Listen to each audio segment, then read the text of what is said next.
tient le bon bout les amis, la reprise approche à grands pas avec son lot de nouvelles quotidiennes et notamment la participation de Novak Djokovic à l'US Open. C'est ce que nous allons voir, c'est parti, jingle. Tu es nouveau sur cette chaîne ? Pour ne rien manquer de l'actualité tennis, abonne-toi et active les notifications en cliquant sur la petite cloche. Le contenu te plaît ? Fais-le nous savoir en mettant un pouce bleu. De plus, si tu souhaites prolonger l'échange, tu peux nous suivre sur tous nos réseaux sociaux et rejoindre notre Discord. Comme annoncé en introduction, après mûre réflexion, Novak Djokovic a décidé de participer à la tournée US avec Cincinnati et l'US Open. Je le cite, « Je suis heureux de pouvoir confirmer ma participation à Cincinnati et l'US Open cette année. Cela ne fut pas une décision facile avec tous les obstacles rencontrés, mais pouvoir de nouveau reprendre la compétition me fait très plaisir. Ainsi, le Serbe pourra viser un 18e titre du Grand Chelem à l'US Open en profitant de l'absence de Roger Federer et Rafael Nadal. Est-ce une vraie consolation pour lui, étant donné que sur ses 11 défaites dans le Grand Chelem new-yorkais, seulement 5 sont intervenus contre ses rivaux suisses et espagnols. Dominic Thiem devrait également en être, étant donné qu'il avait annoncé sur ses réseaux sociaux qu'il devait voyager aux États-Unis cette semaine et qu'il prendrait sa décision sur place et que ça dépendait uniquement de la potentielle mise en quarantaine à son retour en Europe, qui ainsi ne lui permettrait pas de participer au Masters 1000 de Rome. Et sachant que les États-Unis et l'Italie ont eu un accord, les joueurs revenant des États-Unis pour participer au Masters 1000 de Rome n'auront pas de mise en quarantaine, ils devront juste présenter un test négatif au coronavirus. Du côté des dames, la lauréate 2019, Bianca Andreescu, ne participera pas à l'US Open, trop juste physiquement. C'est une grande première depuis l'US Open 2003 de voir les deux tenants du titre absents d'un tournoi du Grand Chelem. À l'époque, c'était Sampras et Serena Williams. Ainsi, voici la liste de tous les absents connus du top 100 chez les hommes et chez les dames pour l'US Open. A noter que les joueurs participant à l'US Open devront signer un texte où ils assument l'entière responsabilité pour tous les risques, y compris la mort, pour le joueur en question ou toute personne entrée en contact avec eux. À premier abord, cela peut être choquant, néanmoins il s'agit d'une pratique courante aux États-Unis pour tous les domaines, que cela soit sportif ou professionnel. Et tout ceci donne lieu à un nouveau calendrier concernant l'ATP. Ainsi, si ce calendrier devait se faire en 2020, 3 grands chelems sur 4 auraient été disputés. Les ATP Finals, pareil.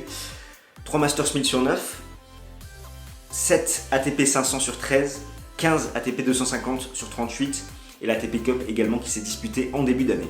A noter que pour sa dernière année à Londres, pour le moment, le Masters se jouera à huis clos. La nouvelle concernant le calendrier WTA, certaines rumeurs disent même qu'il ne pourrait plus y avoir de tournoi en 2020 après Roland-Garros, étant donné qu'en WTA, le calendrier a été amputé de sa tournée asiatique qui représente une grande majorité de la fin de saison chez les femmes. Même si de par son statut et son niveau présenté en début d'année, Novak Djokovic est bien évidemment le grand favori pour l'US Open, je pense qu'il faut s'attendre à de surprises et qu'aucun joueur ne présente de garantie.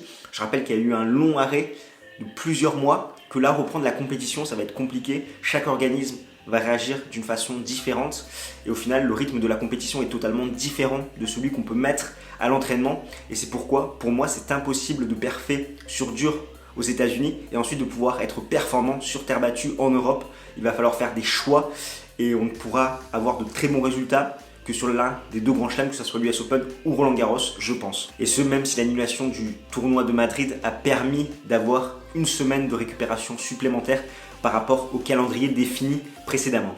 En tout cas, concernant Rafael Nadal, son choix est fait, son choix est clair. Il s'entraîne depuis plusieurs semaines sur terre battue pour se donner toutes les chances possibles à Roland-Garros. Petite parenthèse concernant l'Open d'Australie qui prépare déjà son édition 2021. Il prévoit 5 bulles dans 5 villes différentes australiennes qui seraient ouvertes dès le 1er décembre. Également 400 000 spectateurs à peu près et aucune baisse du prize money. Fiona Ferro, la française de 23 ans, a soigné son retour avec 15 victoires consécutives, série en cours. Elle a notamment remporté le tournoi de Palerme, son deuxième titre en carrière après Lausanne en 2019, en concédant un seul set contre Camilla Giorgi et en sortant notamment Podoroska, Alexandrova et Rani.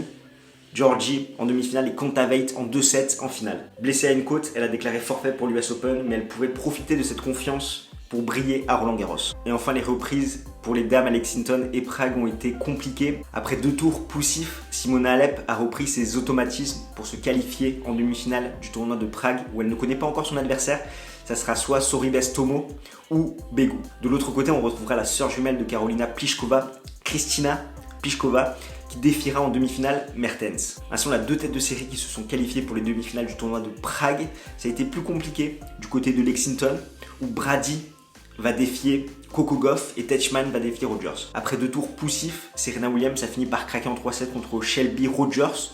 Pourtant, l'aînée américaine avait remporté et survolé le premier set. C'est d'ailleurs la première défaite de l'américaine depuis mars 2016 où elle perd un match en remportant le premier set. Elle était sur une série de 75 victoires consécutives où dès qu'elle gagnait le premier set, elle remportait le match. C'est une première depuis Roland Garros 2012 et sa défaite contre Virginie Razzano où elle s'incline contre une joueur classée au-delà du top 100. L'âge n'étant pas le même, Coco Gauff a signé un bon retour à la compétition malgré des premiers tours compliqués et notamment cette victoire en quart de finale contre Ons Jabeur où la Tunisienne aura passé seulement 10% de première balle dans le 3e set. Voici pour ce tour de terrain de l'actualité tennis, vivement le 22 août et la reprise du tennis chez les hommes à Cincinnati, ce qui va permettre également de relancer la World Tennis League, notre jeu de pronostic tennis et d'ailleurs un petit mot sur notre partenaire Big Breakers, spécialiste du cordage tennis.